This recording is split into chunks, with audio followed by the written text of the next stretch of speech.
আলাইকুম। শেফাস কুকে সবাইকে স্বাগতম। আশা করি সবাই ভালো আছেন। রমাদান মোবারক, পবিত্র মাহে রমজানের শুভেচ্ছা জানিয়ে শুরু করছি আজকের রেসিপি। আজ আমি আপনাদের সাথে শেয়ার করছি সাবুদানার পুডিং। আর এই রেসিপিটা যেমন ঈদের দিনও আপনারা তৈরি করতে পারেন, আবার রমজান মাসে ইফতারিতেও এটা রাখতে পারেন। ঠান্ডা ঠান্ডা পুডিংটা আসলে খুবই মজার এবং টেস্টি। তাহলে চলুন শুরু করা যাক আজকের রেসিপি।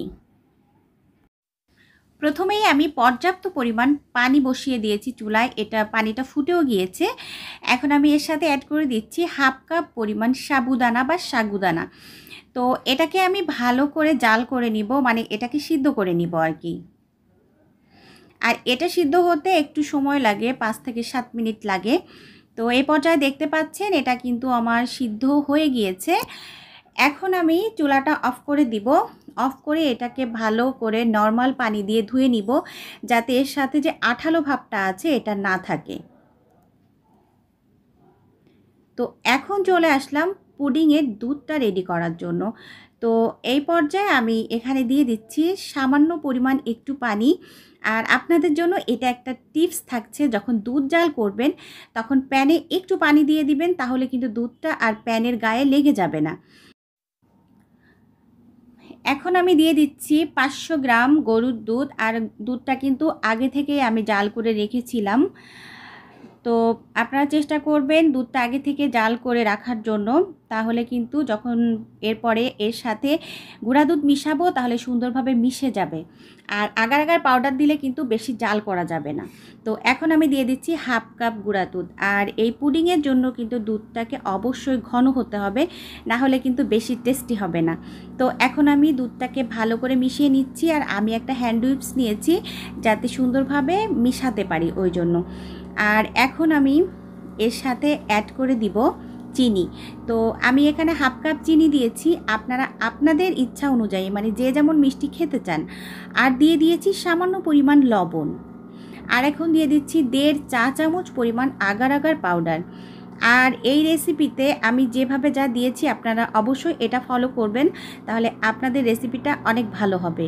আর আমি 1.5 চা চামচ দিয়েছি, আপনারা কিন্তু অবশ্যই 1.5 চা চামচই দিবেন, কারণ যদি এর থেকে বেশি দেন তাহলে কিন্তু আপনাদের পুডিংটা হার্ডি হয়ে যাবে, তখন কিন্তু ভালো লাগবে না খেতে। তো এখন সব কিছু দিয়ে ভালো করে মিশিয়ে নিচ্ছি। আর আমি এই পর্যায়ে এখন চুলাটা অন করে দিচ্ছি। আর অনবরত নাড়তে হবে, নাড়তে নাড়তে কিন্তু এটা ঘন হয়ে যাবে। আর এটা কিন্তু আগার আগার পাউডার দেওয়ার পরে খুব তাড়াতাড়ি ঘন হয়ে যায়, ওই জন্য প্রথমেই আপনারা দুধটাকে জাল করে নেবেন আর কি। তো দেখতে পাচ্ছেন এটা কিন্তু দেখতে দেখতেই বেশ ঘন হয়ে গিয়েছে। আমি কিন্তু নাড়ানো থামাচ্ছি না, কারণ হচ্ছে যদি মানে জমে যায় ওই জন্য। আর যদি দলা পেকে থাকে সেই জন্য কিন্তু আপনারা অবশ্যই এভাবে নাড়াতে থাকবেন। আর এখন আমি সাবুটা মিশিয়ে নিব। আর হাফ কেজি দুধের জন্য এখানে যে হাফ কাপ সাবুদানায় পারফেক্ট ছিল। তো এখন আমি মিশিয়ে নিচ্ছি। আমি কিন্তু চুলাটা একেবারেই কমিয়ে দিয়েছি, যখন মিশাবেন তখন এরকম কমিয়ে দিবেন। আর এটা কিছুক্ষণ ধরে একটু নাড়াচাড়া করে আমি মিশিয়ে নিব। আর এটা কিন্তু প্রায় হয়ে গিয়েছে, আপনারা চাইলে কিন্তু চুলাটা বন্ধ করে দিয়েও এটা মেশাতে পারেন। তো আমার কাছে মনে হয় যে একটু জাল করলে ভালো হয়, ভালো লাগে, ওই জন্য আমি একটু জাল করে নিয়েছি আর কি। তো এটা কিন্তু হয়ে গিয়েছে, এখন আমি চুলাটা অফ করে দিচ্ছি। অফ করে দিয়ে এটাকে আমি ঠান্ডা করে নিব আর কি। তো এখন চলে আসলাম পুডিংটাকে সেট করার জন্য। তো একটা কাচের বাটি নিয়েছি, ওটাকে আমি ভালো করে একটু ঘি মাখিয়ে নিয়েছি। আর এখন এর সাথে আমি দিয়ে দিচ্ছি, মানে বাটির মধ্যে দিয়ে দিচ্ছি হচ্ছে এখানে জেলো। আর আপনারা চাইলে কিন্তু এটা পুরোটা সাদাও করতে পারেন। তো আমার বাসায় জেলো তৈরিই করা ছিল আগে থেকে, ওই জন্য আমি একটু দিয়ে দিয়েছি যে কালারফুল করার জন্য। তো আপনারা যে যেমন ইচ্ছা, যে আমি যতটুকু দিয়েছি আপনাকে এতই দিতে হবে এমন নয়, যে যেমন ইচ্ছা মানে ততটুকু দিতে পারেন আর কি। তো আমি দিয়েছি। এখন হচ্ছে আমি সেই মিশ্রণটাকে ভালো করে ঠান্ডা করে নিয়েছি। গরম মিশ্রণ কখনোই জেলোর মধ্যে দিবেন না, তাহলে কিন্তু জেলো থেকে রং ছেড়ে দিবে। তো এখন ঠান্ডা করে এটাকে আমি দিয়ে দিলাম জেলোর উপরে। তো আমি যতটুকু নিয়েছিলাম মানে রান্না করেছি এই বাটিতে রেখেছি, আর আমি ছোট্ট একটা বাটিতে রেখেছি। ওটা রেখেছি আসলে আমি আপনাদেরকে দেখাবো ওর পরে, যে মানে অন্য একটা কারণের জন্য আমি রেখেছি, সেটা আমি পরে বলছি। তো ঢালা হয়ে গিয়েছে। এখন আমি এর সাথে আরও কিছু জেলও দিয়ে দিচ্ছি, যেহেতু নিচে দিয়েছি ওই জন্য একটু উপরেও দিচ্ছি, একটু ছিটিয়ে ছিটিয়ে দিলাম। দেওয়ার পরে এটা আমি হচ্ছে একটা চামচ দিয়ে একটু মিশিয়ে দিব, তাহলে মানে চারিপাশে মিশে যাবে আর কি। তো মেশানো হয়ে গিয়েছে আমার, আমি এভাবে মিশিয়ে দিচ্ছি। দিয়ে এখন আমি এটাকে ফ্রিজে রেখে দিব 3-4 ঘন্টার জন্য। তো বাহিরে রাখলে কিন্তু এটা মানে ঠান্ডা হয়ে গেছে, বাহিরে রাখলেও কিন্তু এটা জমে যায়। তো আমি 3 ঘন্টা পরে ফিরে আসছি।